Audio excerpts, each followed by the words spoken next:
Cold calling is so hard because we have fear of two things. We have fear of rejection, and there is a second fear. It's this fear of uncertainty. We don't know what will happen. So it's the fear of rejection and the fear of uncertainty. Now, I can give you the best scripts and templates, and I can tell you word by word exactly what you need to say. But if you don't believe in yourself, if you don't have the right energy, this goes out all.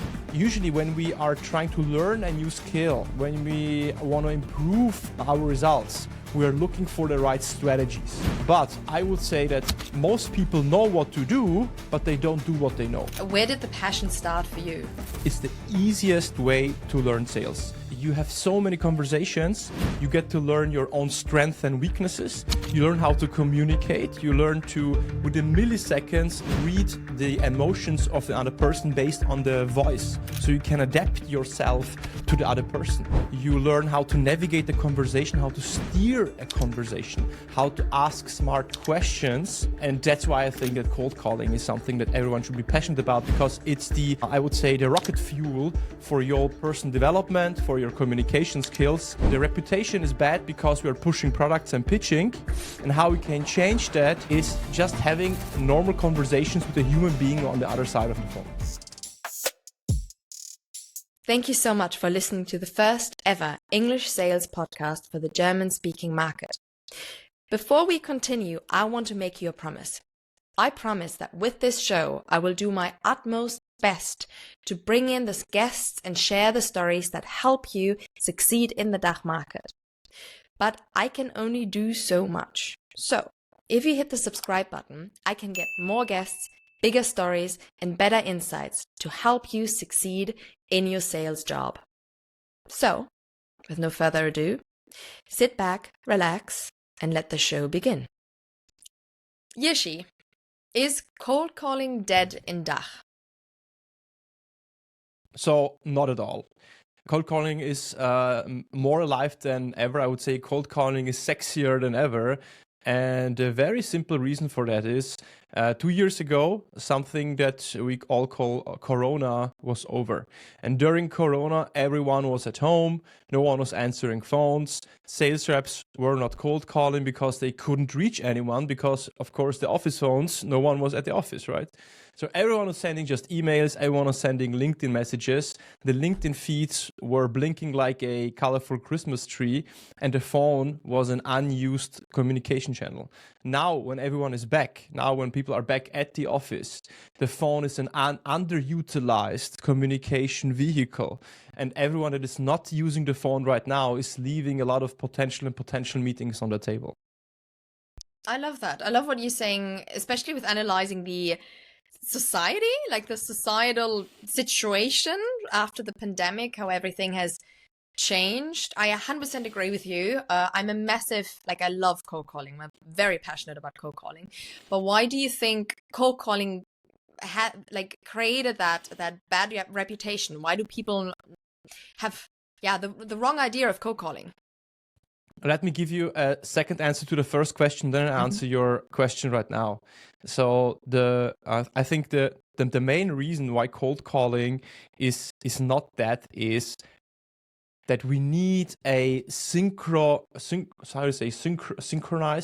or is a two-way communication, a real-time two-way communication between two human beings.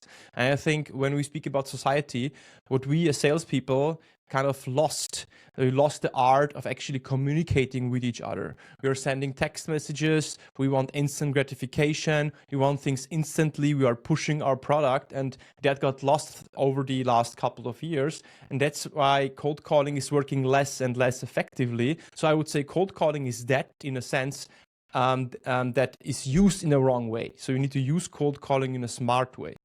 And now to answer your second question, I would say that. So let me think through that question, so I can give you like a really snappy answer to that. Fuck, was hast du gefragt? Sorry, können wir das bitte nochmal cutten? No, that's alright, that's perfect. Ich habe komplett die zweite Frage vergessen, die du mir gestellt hast. Yeah. Alles gut. Why cold calling a bad reputation? So cold calling has a bad reputation in my mind because What are most salespeople doing? Let's be honest. What is the average sales call looking like, or cold call looking like? You're saying, hey, this is Jiri speaking from company XYZ. Do you have 2 minutes time? Oh, perfect. I'm calling from company this and that, and we offer this and this product, and we have this and this customers, and we are so awesome because our USP is ABC, and that's why I want to book a meeting with you. So cold calling has a bad reputation because sales reps are pushing products, are pushing their pitches, and people are sick of pitches. People are sick of getting pushed over and being sold something. But what people like, what people actually enjoy, we love to shop, we love to buy, we love to have a nice experience, and we love people that understand us, that with them we can have like a nice conversation on an eye-to-eye level. So the reputation is bad because we are pushing products and pitching. And how we can change that is just having normal conversations with a human being on the other side on the phone. Do you think that's why you're also fascinated by cold calling? Like where did the passion start for you? I think there are 3 things why I'm passionate about cold calling and why you should be passionate about cold calling as well. First of all, it's the easiest way to learn sales. Easiest in the sense it's not easy because you get a lot of rejections, but you have so many conversations, you get to learn your own strengths and weaknesses, you learn how to communicate, you learn to, within milliseconds, read the emotions of the other person based on the voice, of the tonality. So you can adapt yourself to the other person. You learn how to navigate the conversation, how to steer a conversation, how to ask smart questions. And that's why I think that cold calling is something that everyone should be passionate about, because it's the, I would say, the rocket fuel for your personal development, for your communication skills. And down the line, if you're starting out as an SDR, for example, it's the best way to practice speaking with people that maybe have 5, 10, 20 years of experience more than you, and still being able to bring them value and seeing yourself as a valuable resource is something that makes cold calling a thing that probably will never extinct. Yeah, especially the point that you get instant feedback from your opener, from the relevance, like the reason why you think you should call someone. And then the person says, actually, that's not relevant at all. So if that's not relevant, I get instant feedback to adapt that in my social selling, in my emails, etc., etc. Actually, I don't know my prospect that well. I need to learn a bit more. That's why one of the reasons why I also love cold calling, because it really, just as you say, like an instant improvement. I think what I always find interesting is the difference in markets. So when I listen to my UK colleagues, they always started with, hi, this is Helena, how are you doing today? And I looked at them and I'm like, I can't believe that you actually get a response to that question. If I ask someone in Germany, how are you doing today? They're like, why are you calling me? Why should I even talk to you? That's inefficient. What do you feel like if you're a seller cold calling into the, like in the DACH market, what should you know about? So let's maybe a disclaimer, right? So I was cold calling my whole life, 80% in a German speaking market, right? So my comparison is based on observations and conversations with other salespeople. But my observation is that the German-speaking market is specific in the sense that you need to be much more professional. You need to be more prepared. You need to come with more industry-specific insights and value that is tied to the specific persona that you're speaking with. Compared, for example, to maybe UK or the US, or let's say the Anglo-American market, where you can be much more casual. Hey, how are you? You always start with the first name. You maybe have more like a casual conversation. In a German-speaking market, the conversation should be more professionally framed compared to the English-speaking market. But I think we overthink too much that, but there are different things in different markets. Yes, but don't overcomplicate your life. The fundamental rules, how cold calling is done, is the same in every market. Why? Because the human psychology It's the same in the US, in UK, in Germany, in China, or in South Africa. We all have a human brain. And if you understand the psychological mechanisms behind the human brain, then you also understand how you need to do cold calling. Can you tell us a little bit about that? So first of all, will you buy from someone that you don't trust? No. No. So what is the first thing you need to establish in a cold call? Trust. I feel like it's a bit like, so the first, I like that. 100 points. So the yeah, exactly. So the first thing that you need to establish is trust. People like other people that are similar to them or how they would like to be. So I repeat that, okay? People like people that are like them or how they would like to be. So if we know that we need to establish trust via sympathy, then we need to be like the other person. What does it mean?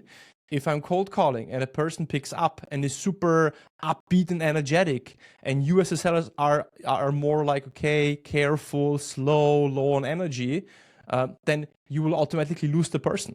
So you need to build trust based on vocal cues and the tonality and not with the content.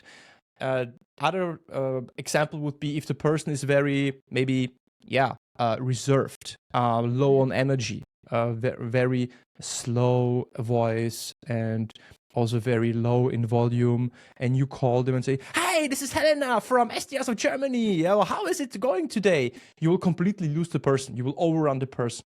So the first step, the psychological cue, is you need to create sympathy and trust. And how you do it, you adapt to the other person based on tonality. Okay. The second cue that you need to focus on is positive priming. So our brain is organized in a way that we have different neurons in different areas in our brain. If you ask questions where you know that you will get a yes, and the person says something like, "Hey, so you're responsible for the IT department at company XYZ, right, Helena?" And you say yes, I will automatically activate in your brain the area that is associated with positivity and yes. What does it mean? Down the road in the cold call conversation, the customer will be much more likely to say yes also to a meeting because you primed his brain positively towards you. And the third psychological cue that you can use is that we have something called loss aversion. What does loss aversion mean? Human beings are more motivated by the things that we lose versus things we gain. So if I tell you, "Hey, Helena, give me 100 euros. Or, "Hey, Helena, hey, I will give you 100 euros. The loss of the 100 euros will always be emotionally much more impactful than the gain of the 100 euros. So what does it mean for a cold caller or for sales in general?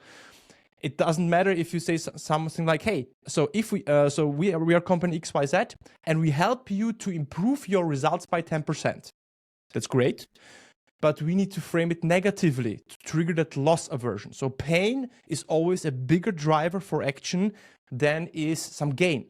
So instead of saying, "Hey, we can improve the revenue by 10%, we can help you prevent losing revenue between 10 to 50 million. It's a much bigger and stronger motivator and pitch and value statement than something positive. So I would break it down to those three areas. It's trust, it's positive priming, and it's loss aversion and the negative framing of your pitch and value statement. I love that. I really love that. I think it's super easy to understand as well. And just like 3 points that you kind of have to remember when you cold call someone in DACH or globally, I guess, what you just said as well. So with that in mind, what would you say is like your magic opener? Because I know in your masterclass, which I love, I was sitting behind the camera and I was like, "Oh my God, I did it all wrong." And I know like you work with a very successful script. So what's your magic opener? What's your template, let's say, that you can use and like to use in cold calls a little bit, if that makes sense? Yeah, if I can comment on that, right? So now Please, comes the big caveat here. There is not a right way to do an opener. There is not just one way. There is the saying multiple roads lead to Rome, right? So the yes staircase is just one method that is very easy to apply, that works, but there are multiple methods. I know other people that prefer openers like, hey, this is a cold call, will you hang up right now? You can do that, but you can only do that if you feel comfortable with it. So, other people say things like, hey, I would like to book a meeting with you, but only if it makes sense. Do you give me 30 seconds? Yeah, I mean, you can do all kinds of different things. Ultimately, what works is what works. So if it brings you the result, then it's a good strategy. In sales, it's always about maximizing the likelihood of getting a meeting or converting an opportunity into a deal. So what we want to do is we want to use the strategies that will maximize my success rate, because even if you are the best cold caller out there, you will still get probably sometimes even more rejections than yeses, right? Although I say if you reach a certain proficiency in cold calling, you should be able to convert 2 out of 3 conversations to a meeting. So if you are at level 2 out of 3, you already achieved, I would say, cold calling proficiency. That is a pretty good number. I think a lot of people would like to have that number. And I 100% agree with you, especially the authenticity. I think, for instance, for me, I'm not the type of person who feels comfortable saying this is a cold call, are you going to hang up or not? That just doesn't feel like me. But I had a couple of students who came back to me and said, actually, we tried your thing, but we found a better way for us that feels more like us. And I'm like, yeah, that's exactly what you should do. Find your sales. No one else's sales. Try new things. Try it out. See how it feels. And you know when it feels right or wrong. And then stick with your own authenticity, which brings me to the next point. And you cover that in quite a lot of depth in your masterclass. And I think it's not enough spoken about. It's mindset. How do you set your own mindset? You limit yourself. I think one of the main reasons why cold calling has a bad reputation, for instance, is the vulnerability. It's not cold calling that has a bad reputation. It's what it does to you when someone actually is shouting at you or insulting you or whatever on the phone, or you do something wrong and you just blame yourself for doing something wrong, even though even doing something wrong is debatable. So I think the mindset, the vulnerability that comes with it, and that every day you have to stand up and you have to be okay with rejections, and that is really, really, really hard. So what's your take on that, and what's your, I want to say, framework that people can deal with, work with, to become that confident in cold calling? I'm so happy that you've asked that question, that we're not just speaking about the content, because if you wouldn't have asked that question, I would brought it up myself anyways. So let's speak quickly about this topic.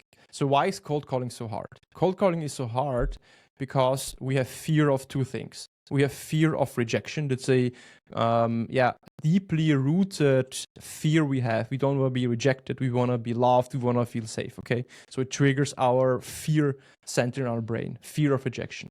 And there is a second fear, because if we pick up the phone, this inner dialogue is starting, right? What if I catch them at a bad time? What if they're in a meeting? What if they are mad and they will shout at me? What if my colleagues listen to me, I say something stupid and they laugh at me? So it's this fear of uncertainty. We don't know what will happen. So it's the fear of rejection and the fear of uncertainty. Now, I can give you the best scripts and templates, and I can tell you word by word exactly what you need to say. But if you don't believe in yourself and if you don't have the right energy, this goes out goes out of the window. And I tell you another thing. Usually when we are trying to learn a new skill, when we want to improve our results, we are looking for the right strategies. But I would say that most people know what to do, but they don't do what they know. Most people know what to do, but they don't do what they know. So I give you an example. Let's speak about health and fitness, right? How hard is it today to find a gym that is probably 1 kilometer somewhere away that you can reach either by your bike or even by foot or even by, I don't know, by train? Very easy. You can subscribe to a fitness or a gym within 10 minutes. How hard is it to find a personal trainer? Probably, for example, in Vienna. in my radius of 1 kilometer, I have, I'm sure, 10 personal trainers that will create a perfect plan for me. I have a gym I can go to become fit and healthy. Now the question, how many people are really fit and healthy? Very few people are fit and healthy. So the strategy is not the ultimate thing. The strategy is not where we need to start. We need to start with what it makes happen, what enables us to make the strategies happen and execute on them. And what stops us is always fear. What stops us is always fear. So how do we deal with that fear? I always say in cold calling and in sales and in every other area in life, 80% is psychology and 20% is mechanics. So if you have the right psychology, the right state of mind, the right mindset, the right energy, it's just 20%. The templates and the scripts and what to say is just 20%. So what can you do? What is a framework? What is a method that you can use to get out of this rut, to get rid of fear and do we have more certainty because that's what you want? First of all, visualize success before it happens. So how does it look like? Before I start with cold calling or before I start into my day, I close my eyes and I prime myself. So I visualize 3 things that I'm super grateful for. It can be big things, it can be small things. And then I visualize, for example, favorite people in my life that I really love. And I visualize how I see them, how I maybe shake hands with them or how I cheers with them with a beer, right? And then I visualize 3 outcomes for today. And if it's cold calling, I visualize how a cold call where I'm speaking with a person on eye-to-eye level. We both enjoy the conversation, and I see myself how I'm getting that meeting. I see myself how I'm putting the phone down. I see myself how I'm sending the invitation, and I see myself how that cold call already evolved in a successful way. I prime myself. I visualize success before it actually happens, because our brain cannot distinguish between what's actually happening and what we vividly imagine. Our brain cannot distinguish between reality and what we imagine vividly in our mind. It has the same impact. So this is the first strategy. The second strategy, and this is probably the easiest thing that you can do to get yourself out of fear, is use your body intensively. Go for an intense run for 20 minutes. Do a workout. Do some burpees or high intensity training before that, because it completely changes your biochemistry and it gets you get rid of fear. Just 15 minutes of sports or working out or using your body intensively, even an intensive walk, reduces your cortisol levels by 25%. Cortisol is a stress and fear hormone. It reduces your fear by 25% and it increases your testosterone by 33%. Testosterone is the confidence hormone. The more testosterone you have, the more confidence you have. So visualize success before it happens.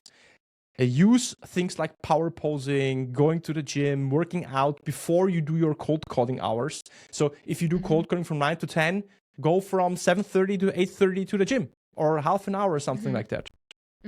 And the third thing you can do, this is more long term, you need to work with your negative beliefs. We all have those negative beliefs. Hey, I'm not good enough. People don't have money. Customers don't have time. I'm a bad seller. I'm not meant for cold calling. And all this inner bullshit that you're telling to yourself is just blocking you from actually applying what you know, and that you know a lot, but you're not doing what you know. So that would be my 3 cents how to make your to achieve that psychology that enables you to bring, how we say in English, the horsepowers on the road. I love that, especially with the negative belief systems, because we all have it. Even your prospect, the successful CEO, has the same setup, has negative beliefs. It's often the most successful people are the ones who think that they're not good enough. And that's why they push so much. What would you say can someone do to work on those beliefs and turn them around? On your own beliefs or on the beliefs of the customer? On my own beliefs. Yeah. Or on the beliefs on the customer. I mean, if I can turn that around, that would be great as well. So but first of all, let's speak about the customer. Let's start with the seller. So let's start with the seller. So I think First of all, what is a belief? A belief is a thought that you repeat it in your mind so often that it becomes a conviction. A conviction is something that we don't question anymore. A belief is, hey, this is just how the world is, right? This means like, hey, if you believe that party X is good, you are a bad person. Or, hey, customers don't have time, they don't have budget, they don't have money, they don't want to speak with me. You don't question your beliefs. Every belief has certain references. This means it's like a belief is like a table, and it stands on legs. Okay, it has at least 3 to 4 legs. Every table has 3 to 4 legs. Otherwise, it would fall, right? So your beliefs have certain reference points or legs. What do I mean by that? For example, if I would ask you, Helena, why do you think you are a successful sales rep? Let's say it's a positive belief, right? It would be a positive belief. You would say, I'm a successful sales rep because I have hit my quota 2 years in a row. My manager tells me I'm a good sales rep, and I really enjoy what I'm doing, and I get a lot of energy speaking with customers. This is your reference point. But let's say your negative belief is, I'm a bad sales rep, I'm not meant for cold calling, I'm not good in cold calling. And I would ask you why. You would tell me, yeah, because every time I pick up the phone, I get a rejection. Or every time I want to pick up the phone, I get fearful. Or the last 3 weeks, I did 100 cold calls and I just got 2 meetings. So you have some reference points. So now if we have those reference points, we can work with those. So how you do it is you first create leverage by asking yourself the question, okay, so your belief is that you're not meant for cold calling. Could it be that this is based on certain experiences that are subjective? Could it be it is based on your upbringing, how you were raised as a child? Could it be that this belief that you have is not 100% accurate?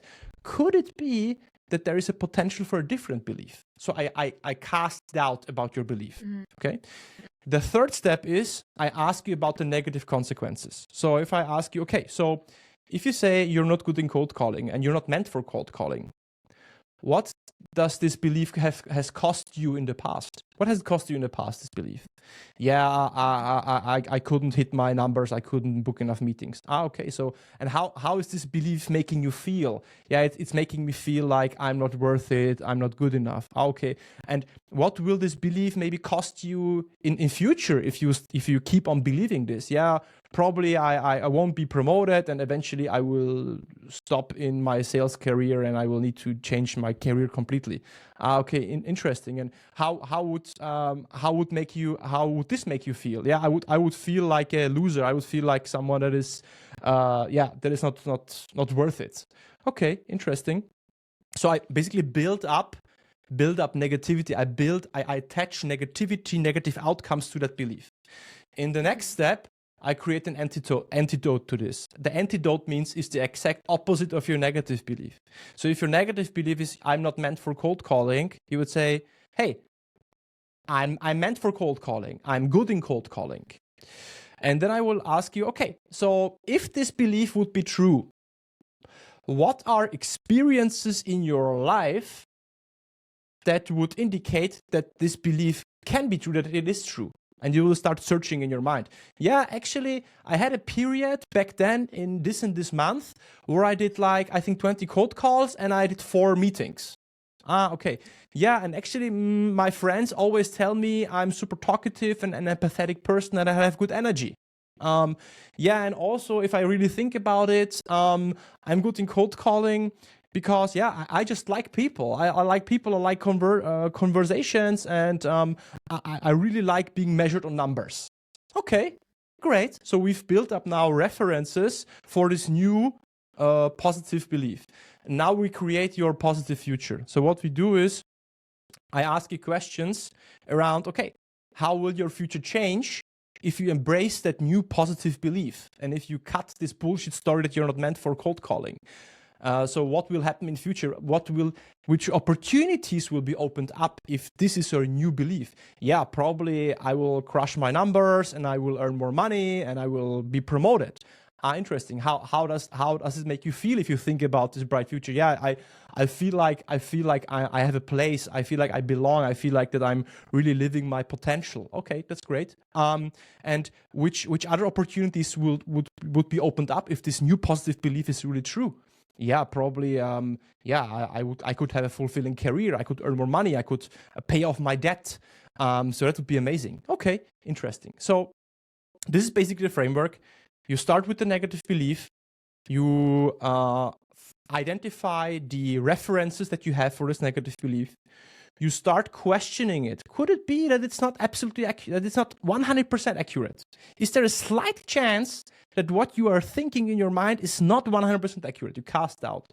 The third step is you build up negative leverage by asking about the negative consequences of the belief. The next step is you create a positive antidote, the positive belief, which is the contradiction to your negative belief. And then you start searching for reference experiences in your life that would back up your new positive belief. And as last step, you create a bright future and outlook. What will happen? What will it bring you? Which opportunities will you create if your new positive belief actually is true and you're really living it? That's it. Very simple. I love it. I love it. Very simple. I agree. But if you don't know, then you don't know. And I think one thing that is quite interesting that you brought up is that fear of losing something again. So rather than going straight into let's turn it around and make it positive, you first analyze what have you lost because of it.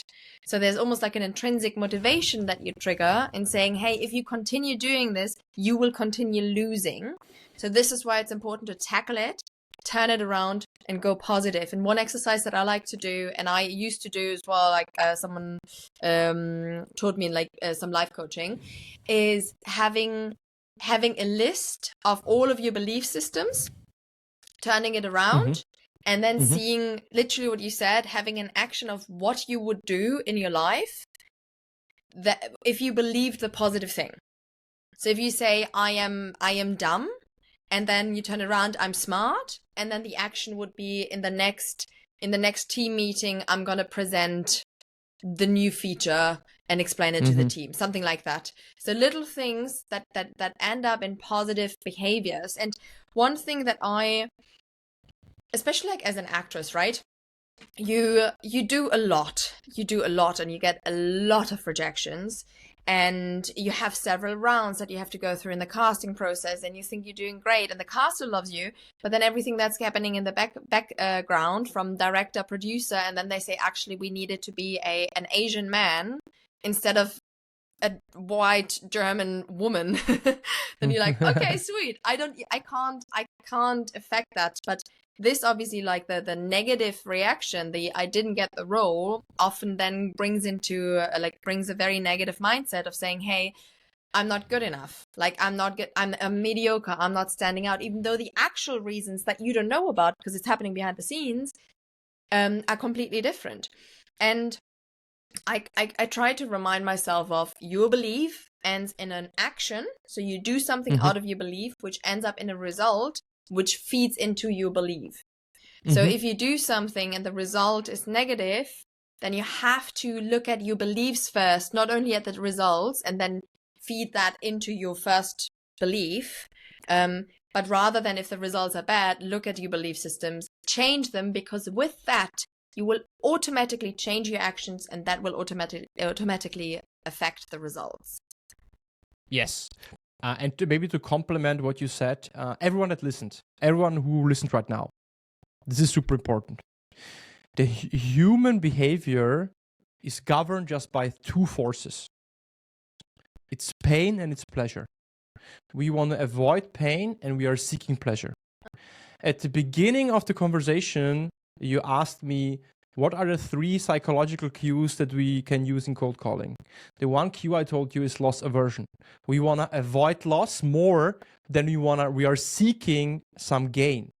We are governed by pain and pleasure. If we know that we are motivated more by something negative than by something positive, working with my beliefs means that I first need to be aware of the negative consequences that this belief is actually costing me, versus starting out what I will gain if I will change this belief. It's like if you want to help someone stop smoking, right? A better motivator is to maybe ask him, hey, you might die from smoking. That is a much bigger motivator than saying, hey, if you quit smoking, you can go run faster, right? That would be a positive outcome. So the fear of dying is always, of course, much bigger motivator than the gain of maybe running faster. So always lead with pain, always lead with problems, also in the cold call. It's much more impactful to the human psyche to lead with a problem and pain versus with a positive outcome. Is that how you then change the belief systems in customers? Because you mentioned before that there are techniques to do that as well. Yes, and that's why you formulate your value statement, which is the second part of the cold call, negatively. You don't speak about positive outcomes, you speak about negative outcomes. The question is a bit more complicated. So why do customers have a negative belief about salespeople? Because most salespeople are just bad. Like, let's be honest, the average salesperson in German-speaking market the skills are very low. It's awful, right? So customers have two beliefs about salespeople. They think they are not listening, and they don't understand me. That's what the customers think about salespeople. So if you call up a customer and the customer realizes, okay, this is a salesperson, automatically he thinks, okay, this is a salesperson. So he thinks back in his mind, okay, he's not listening anyway, and he's not understanding me. So how we can avoid the trap is, and there's a nice quote, I think from, was it some American president? He said, like, look what other people are doing in a certain situation, do the exact opposite, and in 80% of cases, you will be more successful. In cold calling, it means just do the opposite of every other salesperson. Stop, asking, hey, do you have 2 minutes? Like, who is asking you that question if it's like an honest conversation? No one is asking that question. If I call a friend, I'm not asking, hey, do I catch you? I might be asking that, but in a sales context, you're already pre-framed, okay, this must be a salesperson, right? Do I catch you at a bad time? Haben Sie 2 Minuten Zeit für mich in German, however we say it, right? Yeah. Stop asking for permission. So permission-based openers are triggering this is a salesperson, because everyone is using permission-based openers. Yeah, do you have 2 minutes? Is it okay? Do you give me 35 seconds of your time so I can explain to you how I can help you? Like, stop all of that, because you automatically trigger, okay, this is a salesperson. You don't want to trigger that negative belief by just being different than all the other salespeople. Yeah. That's a really, really good advice. Just listen to the cold calls. Also, like when someone is cold calling you, that's one thing that I like to do. Every time when someone is cold calling me, I'm analyzing my triggers that are being triggered when I listen to the person. Yeah, is it the type smart. of voice? Is it the words? Is it the vibe that they bring over, like especially when they try to get me to change my phone contract? That's a cold call as well, right? But it's already like a script that they read. I'm not a big fan of scripts either. I think a framework works, but a script is difficult.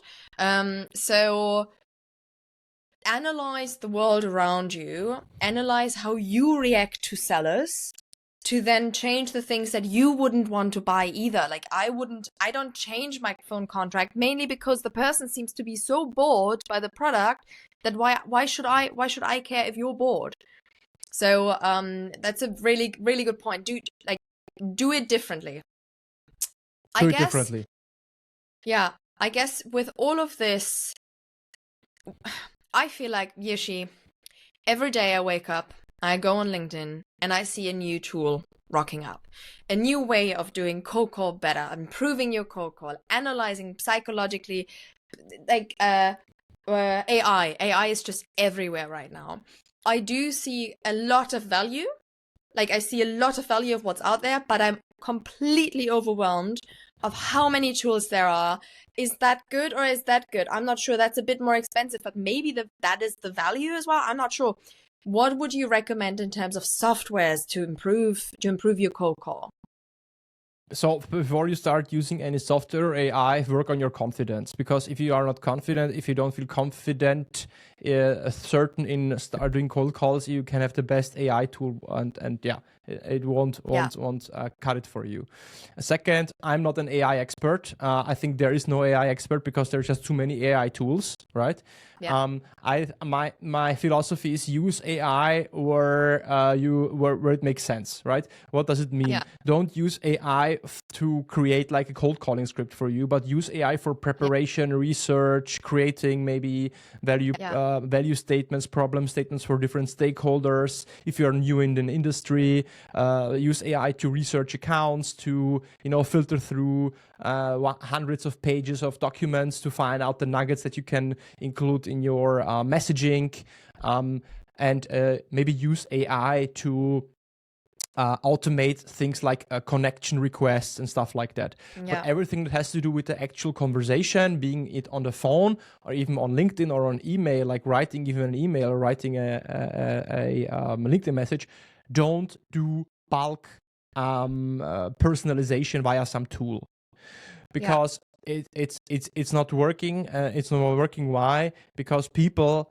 meanwhile created like a sixth sense of, okay, what is just a automated email that is personalized by some bots versus this is a message written by a human being. I give you a stupid example. One of my customers, he's a vice president of technology of the largest retailer in Germany.